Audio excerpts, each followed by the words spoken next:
Hello and welcome back to Almost 30 Podcast. If you're new, welcome. I'm so grateful you're here. My name is Krista Williams and I'm one half of Almost 30. My other half, my bestie, Lindsay Simsick, and I started this about 7 years ago, and we've been doing it ever since then. And we are all about sharing our process very openly with you, sharing what's worked, what's helped us. And we really want to be that big sis that's going to support you in your evolution and in your journey and process. And today's episode is going to be just with me. It's a solo. We love to do solo episodes every once in a while, sharing some teachings, some insights, some wisdom, some things we got going on in an effort to be authentic and real with you. And a few months ago, I shared with you all publicly about my separation, my divorce, whatever you want to call it. We were spiritually married. We were never legally married. I don't really know what to call it. It doesn't even really matter to me, but it was a breakup. It was a breakup of epic proportions. And you can listen to that episode where I talk a little bit more about how to know when to let go of your relationship. So some of the ways in which I was able to understand and process that this relationship had ended, that the relationship as it was in the way that it was during our time was over, and we needed to move on to another stage of our relationship and now into a friendship. And so that one's a really powerful one. And that one really talks about more of the impetus around the separation and breakup process. And in this episode, I wanted to talk about the things that I've learned going through a breakup, going through a divorce. So I'll be using those words, separation, breakup, divorce, interchangeably. If it triggers you, I don't know what to tell you, but that's just something that I'm working with and navigating it, is because it wasn't a real marriage, but we did have a wedding, blah, blah, blah, blah, blah. But this portal and the things that I've gone through in this process have been some of the deepest learnings of my life. And I've just felt like ending a 10-year relationship with someone that I grew up with, that I became who I was with, has been so instrumental and so powerful.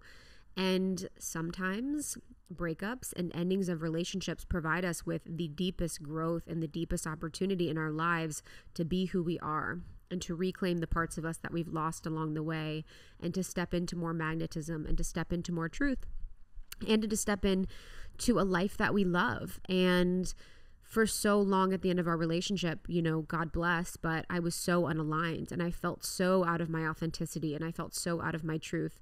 And I felt so scared, honestly, because I felt so depressed and I felt so unaligned that I had this fear that I would never actually live a life that I wanted, because in the spiritual community, there's such a focus on alignment and there's such a focus on having a high vibration and all of those things, that when I was in that phase, feeling depressed, feeling anxious, feeling low vibrational, feeling unaligned, I was like, wow, I'm actually doomed.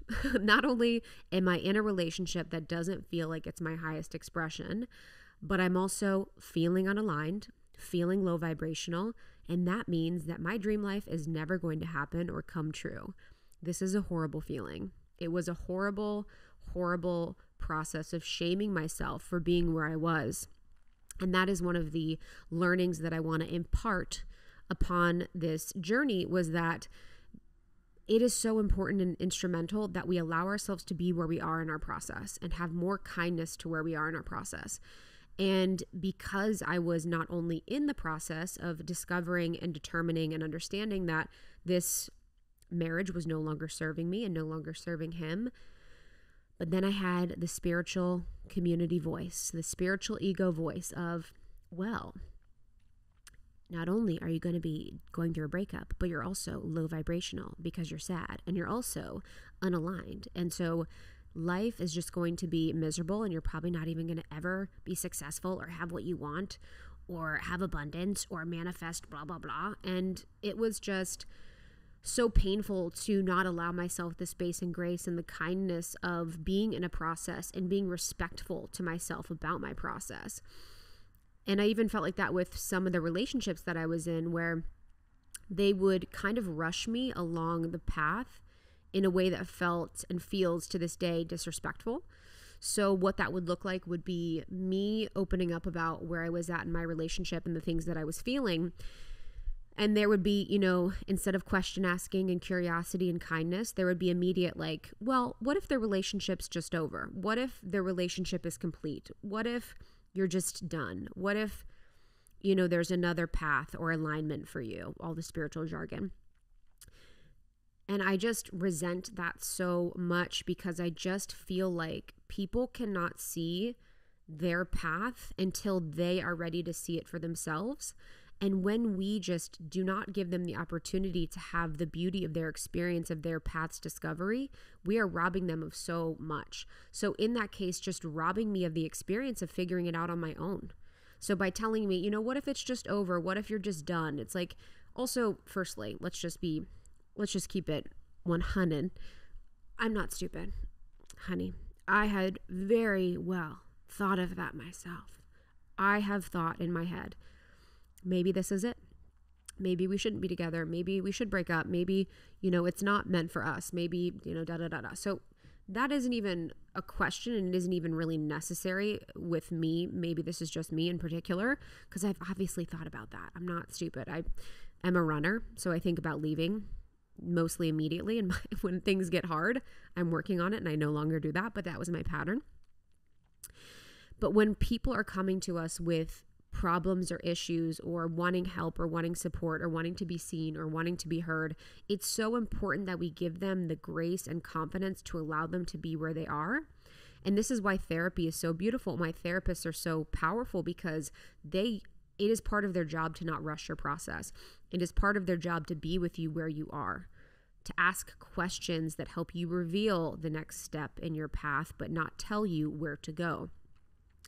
And when we tell people what to do, we take them away from their power. We keep them from being in their power because we're telling them what to do. And I've never wanted to be in this dynamic with my community. I've never wanted to be in this dynamic with any of the people that I work with. I've never wanted to be in this dynamic with my friendships. I do not know what it is that you should do. I have people DM me all the time if they should break up with their partner, if they should break up with their, significant other. And I do not have that answer for you. If you are asking me, it is telling me something about where you are in your process, that there might be more inquiry for you if you're asking a stranger about what you should do. I can give you helpful information. I can tell you what my journey and path was like, but I can't tell you what to do. And if I did that, I would rob you of the most beautiful thing ever. The most empowering thing, another part of this conversation that I want to just share with you, is being able to make a hard decision for yourself. Sounds hard and it sounds not fun. And I think there's the part of us that's like, ooh, hard decision is hard. Me no like hard. Me like comfortable. But we have to remember that that is how we build confidence. I have built my confidence by making hard decisions that may have not made sense for other people, but made sense for me. I have built my confidence by making hard decisions that may not have made sense for other people, but have made sense for me. And that is also me aligning and following my soul's path. Carl Jung talks about our paths, and he says, if the path in front of you is clear, you are probably following someone else's. And I think this is so important that when we think about our journeys in relationships, whether it's romantic or friendship or familial, it might not make sense what you're doing. So if you're deciding to place a boundary with a family member, if you're deciding to re-engage with a family member that people label as toxic, if you're deciding to stay in a friendship with someone that people don't really like or understand, if you're deciding to end a relationship with that perfect person that looks amazing on paper, other people might not understand why you're doing what you're doing. For me, when this separation came about and I had to tell my family, they were shocked, because they were not privy to the process. They were not privy to what was going on behind the scenes. I'm very private in some ways. And so they had no idea what was going on. They had no idea about the ins and outs of our relationship. And from what they saw, it was perfect. My dad said, of every single person in a room, if we were to be in Disney World, I would have never thought that you two would have separated. And I'm like, yes, that is because on paper, all of the things look really good, check out really well. But that's not how it felt for me behind the scenes or in the relationship. And this also leads me to my other point that I wanted to bring through in this conversation around incompatibility. Lately, I am all about simplicity when it comes to my health routine. And one of the pillars of my routine every single day for the past few years has been athletic greens. You've heard us talk about athletic greens. We love AG1. We are huge fans. And let me tell you why. First of all, this is one scoop of 75 vitamins and minerals and whole food sourced ingredients that are going to fill the nutritional gaps in your diet. If you are someone who gets overwhelmed with a supplement routine that is like a bunch of pills long, or you just don't know where to start, this is it. I mix this with water every single day, about 12 ounces of water, and I just love this feeling of doing something great for my body. Whether it's to start the day or end the day, depends for me. I sometimes like to take it right before, like an hour before bed, actually. And I just find that by morning, my regularity is right there. I've noticed over time an improvement in my skin, in my digestion. It's just the best. And they're so obsessed with quality at AG1. Every single ingredient has been researched, has been sourced so thoughtfully and sustainably. I can't say enough about them, and I'm really excited for you to try them. And what's amazing is that I don't even have to think about it. I get my AG1 delivered to me every single month, so it's been super easy to make it a daily habit. No more running out and be like, well, I'll order it tomorrow. Nope, every single month. So I keep myself accountable. So if you're looking for an easier way to take supplements, Athletic Greens is giving you a free 1-year supply of vitamin D and 5 free travel packs of AG1 with your first purchase. So go to athleticgreens.com/almost30. That's athleticgreens.com/almost30. Check it out.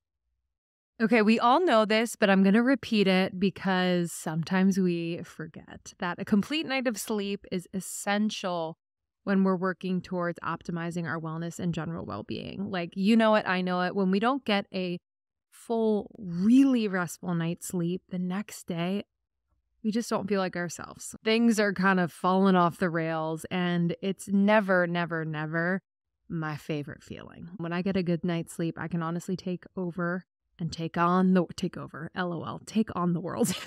What's been really helping me lately is Cured's Sleep Bundle. So this combines their best-selling Zen and most potent CBN.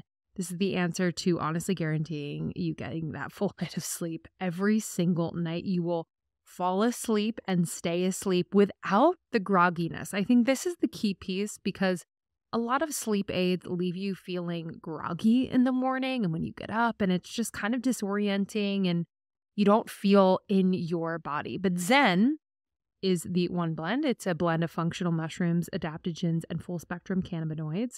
The CBN extract is a lesser known cannabinoid found in the hemp plant. And these supplements were designed to support the 2 most critical stages of your body's natural sleep cycle, REM sleep and non-REM deep sleep. Really, really important. I actually track my sleep using a device, and I've noticed that my REM sleep has increased by at least 45 minutes since using this sleep bundle. It's actually incredible. Cured's raw CBN oil contains 30 milligrams of CBD and 5 milligrams of CBN, and together the CBD and CBN create a synergistic whole body effect. So when it starts to kick in, you'll notice every inch in your body just softens. It relaxes into just that deep state of like peace, relaxation. It's the best feeling without feeling out of control.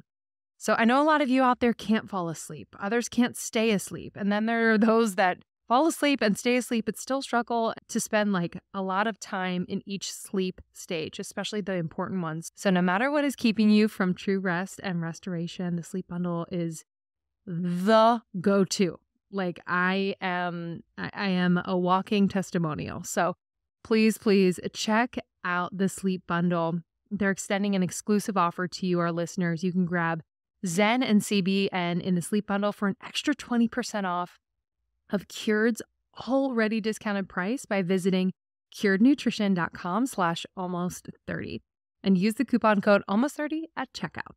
So with this extra discount, you're getting 36% off the regular price, which is insane. So that's CUREDnutrition.com/almost30 and use the code almost30 at checkout to save an extra 20%.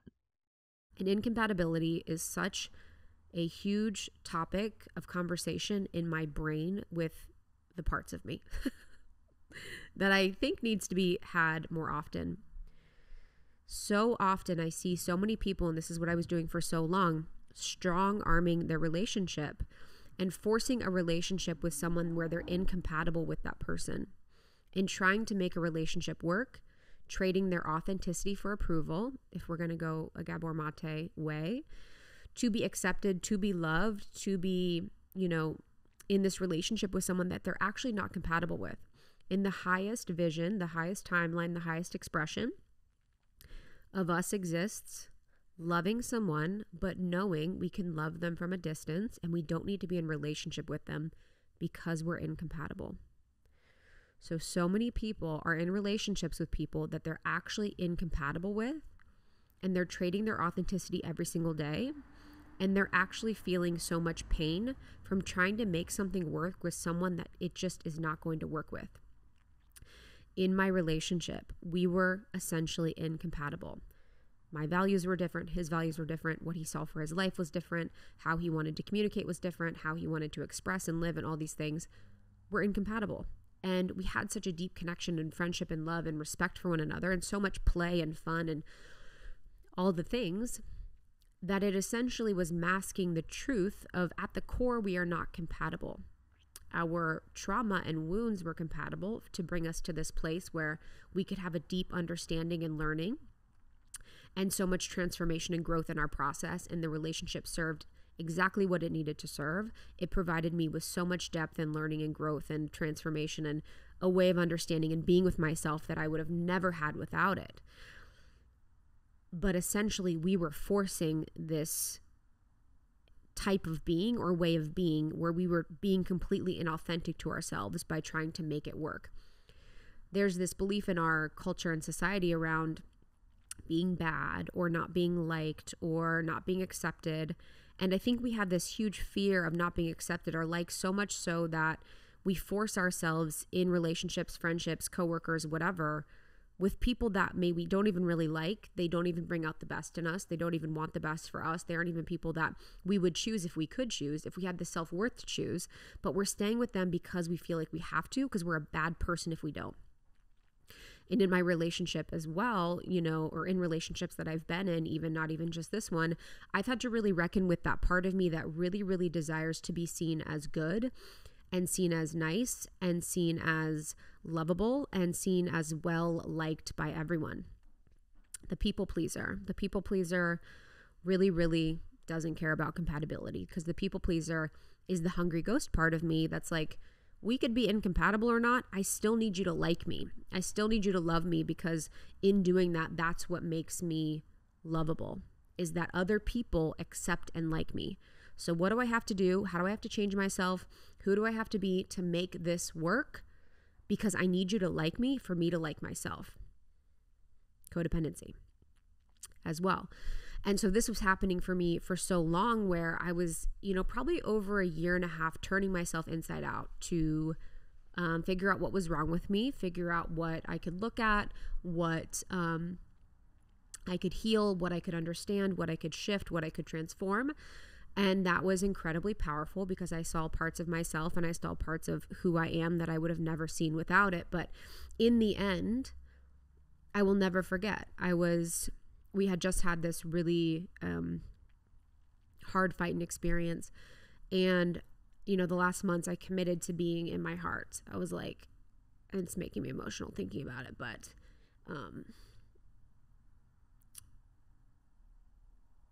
I had committed to being in my heart. I was like, if I make one commitment, I will stay open-hearted in the end of this. And I remember sitting on the side of my bed, and we were just kind of going at it. And I remember hearing my higher self be like, for the right person, you don't need to be perfect. You just need to be yourself. For the right person, you don't need to be perfect. You just need to be yourself. And I remember that experience of feeling like, wow, there is this part of me that is desiring this experience where even in my imperfection, even in my mess, even in my try, even in my fail, even in my emptiness, even in my fullness, even in every bit of my expression and desire, that I will be met with someone that can be there and hold all of it. And because we were in a situation where we were incompatible and we were trading our authenticity because we were desiring to have this relationship, we both weren't being true to ourselves, and we both were trying to be perfect, because by being perfect, we perceived to have a better chance to save the relationship. Because if you're perfect, you're not going to fight. You're going to say the right things. You're going to, be able to avoid conflict. You're going to be able to, make them love you. You'll get their approval. You'll be all these things. And in relationship, it's not about being perfect. It's really not about being perfect. I pray that you have relationships in your life where you feel like you don't have to be perfect. And I think that's what I'm really cultivating in my female friendships right now is breaking down the barriers and the walls that perfectionism puts around us, because we have this really deep desire to feel like with perfection comes love. Social media feeds into this incredibly well. We're feeding that persona, as Carl Jung says, the mask so much. And that mask oftentimes is us being perfect, us presenting a perfect life. And I'm not saying that I don't do that either. I'm also exploring in my life how I can sort of break that barrier in the social media space to not feel like I'm presenting a perfect sense of self. But when we are feeling like we have to be perfect, or we have to put on, or we have to say the right thing and do the right thing, we're actually not leaving space for love, because love is when you are loving someone as if they already were perfect, even when they're not being perfect. And it's really that control and desire that if you act a certain way, then I will love you. If you say this thing, then I will love you. And that was one of the huge, huge lessons and learnings of my process within this, and something that felt incredibly transformative for me, and actually inaccessible for me in a lot of ways. I never thought it would be possible to transform love in the way that we have. We were together for 10 years. We've now been loving and friends and kind, and, we make fun of ourselves. Like, we laugh all the time. We he got a new car, and I was like, is this your bachelor mobile? And we'll just fuck around with each other, all the time about, I'm like, well, now that I'm a divorcee, and we'll just joke. Joy and play was a core component of our relationship, so it was easy for us to bring that through. But being able to transform love, I never thought would be possible. I had been in relationships and breakups that had pretty much been blow-ups, where something big had happened, or I had waited till we had to break up, or I cheated, or they cheated, or whatever the heck was. So to know that I had the possibility and capability of transforming love from romantic to friend with someone, and not having love go anywhere, but love be transformed, I never thought was possible. I have a handful of dresses and jumpsuits that I know I love little shapewear with. I love shapewear. The fact that this is a part of what we can incorporate into our wardrobe is just so freaking awesome. And I found a brand that I love. Krista and I are obsessed with Honey Love. They are just really in the business of making effective shapewear that has revolutionized compression technology. So you no longer have to feel like you're suffocating, because that's kind of what kept me away from shapewear for a long time. It is so comfortable, so comfortable. Okay, so I'm loving their best-selling Super Power Short. It's this incredible short that just holds you in all the right places, smooths you in every place, and is comfortable. Their signature X, it's like a beautiful way in which each piece is made. It has this beautiful X that just kind of holds everything in, targets and sculpts your midsection without squeezing your natural curves. It really accentuates in the best way your natural curves, and it's designed to work with your body, not against it. So it's helping women everywhere sculpt and smooth from stomach to thigh by offering just the perfect amount of compression. You won't have to worry about it rolling down. That's what I hated about other shapewear. It doesn't roll down. I wear this with a handful of dresses, like I mentioned. In fact, I just went to a wedding recently where I wore a dress and I wore the Superpower short. And y'all, I just felt so good, so confident. And you know what's amazing? I went to the bathroom a few times and it wasn't a struggle to take on and off. Like the best. So I'm really excited for you to try Honey Love. They also have bras. They have an incredible lineup. So check it out. Treat yourself to the best shapewear on the market and save 20% off, which is an amazing discount at honeylove.com with the code almost30. Use code almost30 at honeylove.com. That's HONEYLOVE.com. Get cinched, snatched, and lifted. It's the season to do so, babies. So honeylove.com. Use the code almost30. You should see me at the grocery store when I go through the bar aisle where I inspect the nutritional facts and ingredients in each one of the bars that I potentially will buy. I am crazy. And what's so disappointing about so many bars out there are the ingredients, the sneaky ingredients that they put in there, whether it's like corn syrup or just things I can't pronounce. The amount of sugar that are in a lot of bars. And I just felt so, I don't know. I just was like, am I ever going to find a bar that doesn't have crap in it or a ton of sugar? And I have. Krista and I are so obsessed with IQ Bar. They are so freaking yummy. They are chewy. They're moist, which I love in a bar. And it's packed with healthy functional ingredients for your body and brain. Plus, it'll fit any diet that you might be on, keto, paleo, vegan, gluten-free, all of them. But they are so freaking tasty. Normally, I have to sacrifice taste for a healthy bar. I don't with this. I love the lemon blueberry. It has ingredients like almonds and tapioca fiber and blueberries, coconut oil, lemon juice, lion's mane. It's just such an incredible ingredient list. And I'm feeling really good eating them every single day. I usually have one before or after a workout. It'll be an on-the-go snack. I love it and it's delicious. So I mentioned it's great for your brain. It's formulated with 6 key nutrients shown to support cognitive, energy, performance, and health. No more midday slump. It's super delicious, crash-free. It's amazing. And then great for your body. It's packed with plant protein for strong muscles, prebiotic fiber for a happy gut, and healthy fats for clean, crash-free energy. So I'm really excited for you to try. Let me just name some of my favorite flavors. I mentioned the lemon blueberry. I also am so obsessed with the banana nut and the almond butter chip, but they have a bunch that you can choose from. I'm excited for you to try. And of course, for our listeners, we got you.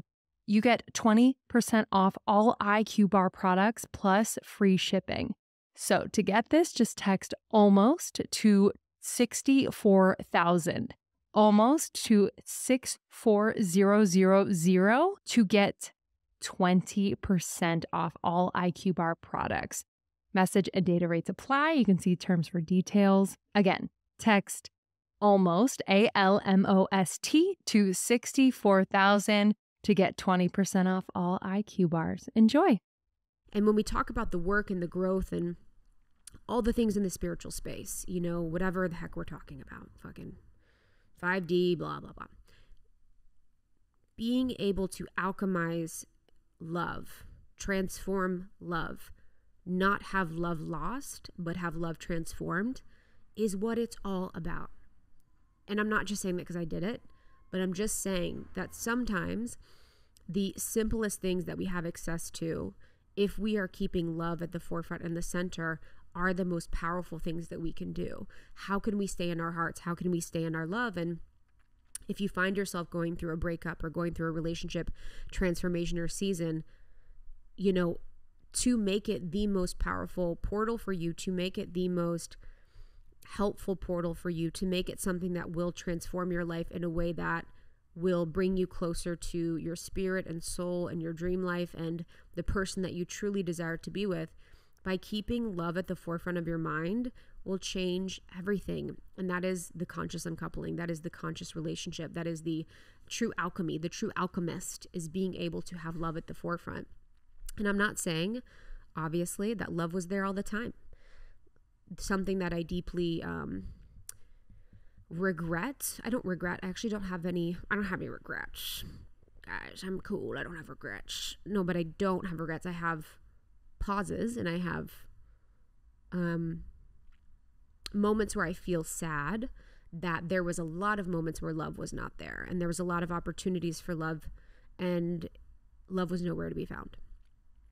And that is one thing that makes me really sad, where I think about the times where either he or I was really desperately in need of love, and in need of non-judgment, and in need of acceptance, and in need of something that we were both enabled to provide for one another. And that little girl or boy that was present for that situation, that got rejected, that got abandoned, that had the same wound perpetuated onto them, is so heartbreaking and sad to think about.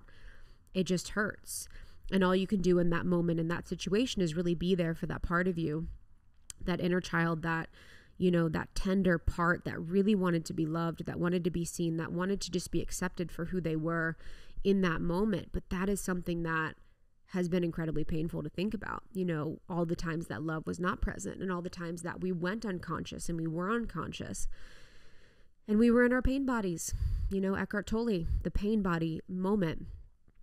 But the point on love and freedom is one that is so incredibly powerful. And I realized in this process too that I actually think that I love this being more now that we're not together, because I'm actually loving him for exactly who he is and not who I want him to be.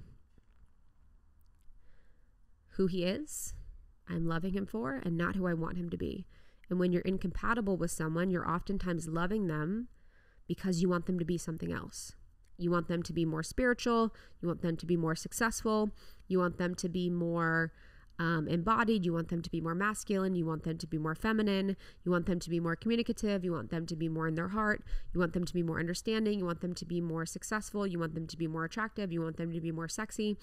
Whatever the things are, all of those ways of being were actually keeping me from loving him exactly who he is, because I had this list of all the things that he wasn't doing or he wasn't fulfilling, and he had the same for me, you know, in different ways, where I was like, okay, he's not XYZ, then I'm going to withhold love, or I'm not going to love him until he does those things.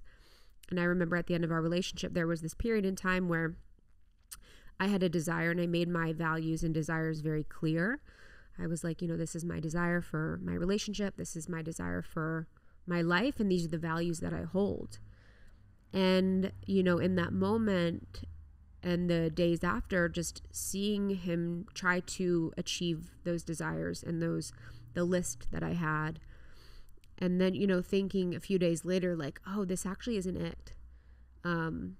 Because when we're on that hamster wheel of, I will appease her, I will be loved by her if I do these things, that's also not only not love, but it's also not sustainable. And then you're going to be with someone or be in a relationship with inauthenticity on both sides.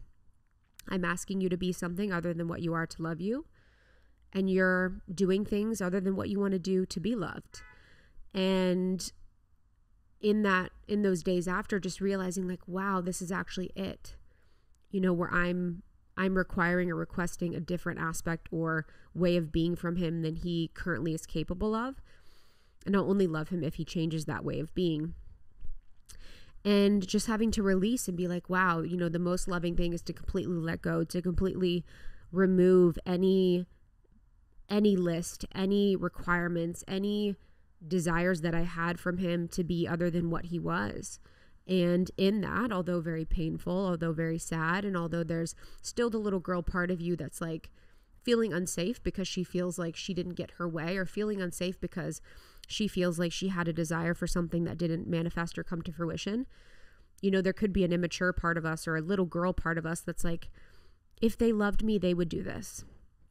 If they loved me, they would change. If they loved me, they would go to therapy. If they loved me, they would do this thing. If they loved me, they would have a child. If they loved me, they would, you know, move. If they love, you know, whatever the things are, if they love me, they would. If then, you know, in the Buddhist philosophy, it's the if then if then mentality that really gets us tripped up. But the relationship that I'm seeking, and I'm sure he is too, is the one where there is no negotiation. There is no expectation for the person to be other than what they are. And I think in my capacity in the moments and in the time that we were in our relationship, I didn't have the capacity to really see maybe clearly who I was and what I wanted, or the type of relationship that I wanted to be in. But I think it's most important that we have the ability to really love the people that we're with as they are. And that means also, for my sweet honeys, it's not being with someone because they have potential, because that's almost putting yourself in the mommy son part category. If you're in a hetero relationship as a woman, where you are basically, again, withholding love by seeing potential in someone and seeing that you will eventually love them when they become successful, when they do the thing, when they start to make money, when they are in somewhere else other than what they are. Mother's Day is coming up, and I am doing a little research right now what to get my mama, and I found myself on Jenny Kane. I'm such a fan. I have so many of their knitwear that's just so beautiful. I'll have forever. Their cashmere is just delectable. I love their quality. I love that all of their pieces, from their clothing to their accessories to their shoes, are classic. They're comfortable. They are luxe. They are California inspired. There's just kind of like this lightness and airiness to their style that I absolutely am obsessed with. And with summer coming up, I'm like, my mom might need like a flowy dress just to like lounge in, be cool in, and just look beautiful in. And so I am eyeing the drift dress by Jenny Kane. I just see her like in the drift dress on in our backyard, just tending to her plants, watering her flowers, the best. I also love the Margot dress. Has these like beautiful, really delicate spaghetti straps. It comes down to the ankle. It has these like wide stripes that are so beautiful and a gorgeous neckline. So I'm doing my shopping, and I just wanted to recommend Jenny Kane for shopping for your mom or mother figure in your life. I love them so much. And this is a piece that she'll have forever, not just something that she'll use once and get rid of.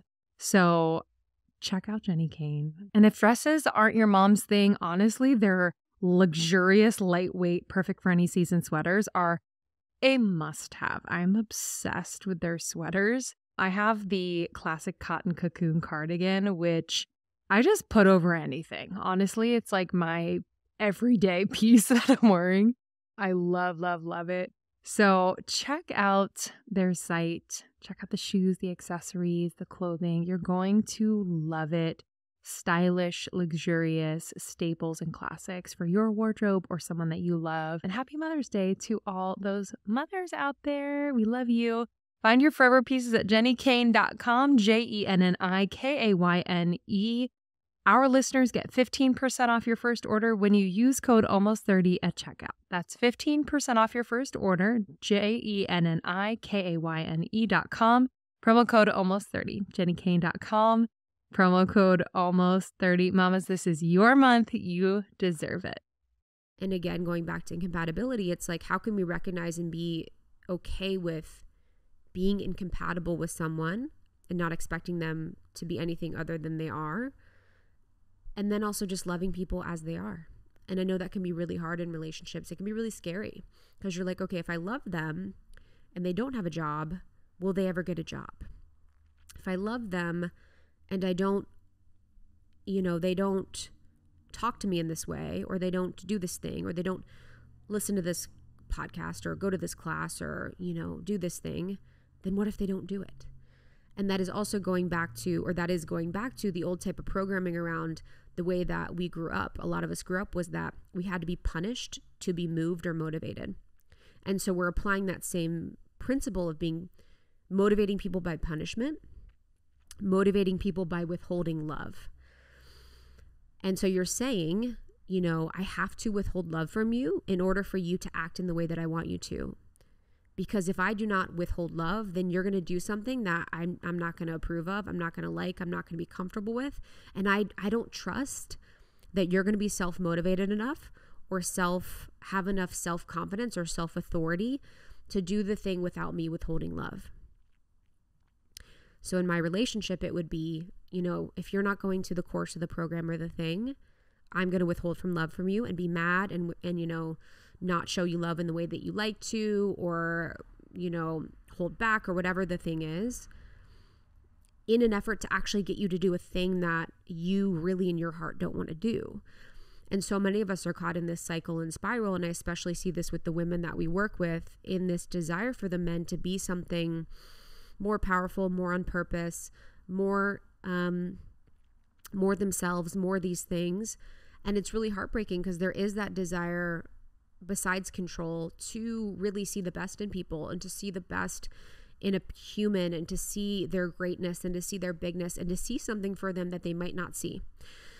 So in relationship, part of our gifts and the beauty of being in relationship is actually seeing a future for someone that they may not see, seeing the beauty in what they are and who they are, and seeing the things that they might not be privy to. I'm always blown away in my relationships where I can, where I'll hear my friends talk and it's almost like I have no idea what they're saying because they're saying something that feels so not true to me. So this will happen when their inner critic comes out and they're criticizing themselves, the way they look, the way they are. And you just look at them, you're like, I feel like you're completely delusional. I don't see anything that you see because I only see this magnificent, radiant being. So there's the beauty of the seeing that we have in people, but we have to be mindful if we're doing it to control them or make them be something because we're scared if they don't.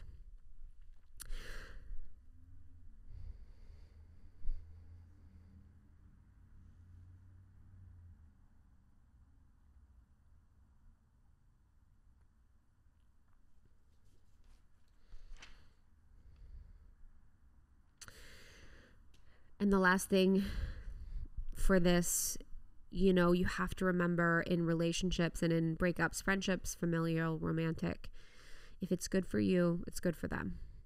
So whatever your situation was, however it happened, you have to remember that if you are with someone because you feel bad, because you feel guilty and you're unsure and you don't know and you don't see a future and you're only with them because you're scared. You're only with them because you have fear of the dating pool or what it's like to be single or that you'll never find someone. It is not serving them. It's actually a disservice to them and their path. And you're actually preventing them from actually finding someone that they really love or that someone that they could really be with, that will really cherish them for who they are. And you're actually also saying to the universe that they might not be worth having someone that could love them exactly who they are and where they are. So in relationships, if you break up with someone, I know it's hard. And sometimes we get so caught up in the hardness of the conversation. That's where we can get tripped up, where we're like, oh, I'm scared to have the conversation. But if you are with someone and you don't want to be, and you know that there's a better future without, it is in best service to them, although painful, to have the conversation and to end. What's best for you is what's best for them. So of the things that I've learned along this process, I've learned that freedom is loving. I've learned that you can't rush your process. I've learned that sometimes you're just incompatible. I've learned that for the right person, you don't need to be perfect. You just need to be you. And I've learned that if it's best for you, it's best for them. And I have a few more episodes on this. If you want to listen to, you can listen to the episode that I did, How to Know When to Let Go. Lindsay, my amazing co-host, has episodes related to her single season, Sacredness of Being Single, that are really, really helpful for anyone in this process. And I'm just really grateful that I can just tap in and tune in with you to share sort of what's on my heart and what I've been really going through. I don't take it for granted 1 second that I have an amazing community of people within, almost 30 that love and respect me and what I do and have been able to give me grace and space in this process. I owe you the world. I love you so much and I owe you the world. So almost30.com for more on the podcast for our partners. You can find information about Lindsay and I. You can find the Sacredness of Being Single program, which is an amazing program about your single season. You can find my flagship program, The Life Edit, which is basically bringing conscious awareness to every single area of your life to have a beautiful, expressive, expansive life that you deserve. We have our membership, which is incredible. I love our members so much. We have amazing deep dives on topics like this every month in the membership. We have so much resource and information for you there. And then Almost 30 Podcast on Instagram, Almost 30 Podcast on TikTok. And then I'm at It's Krista. So it's ITSKRISTA on Instagram, and I cannot wait to connect with you there. I love you so much. Thank you for being there with me. Bye-bye.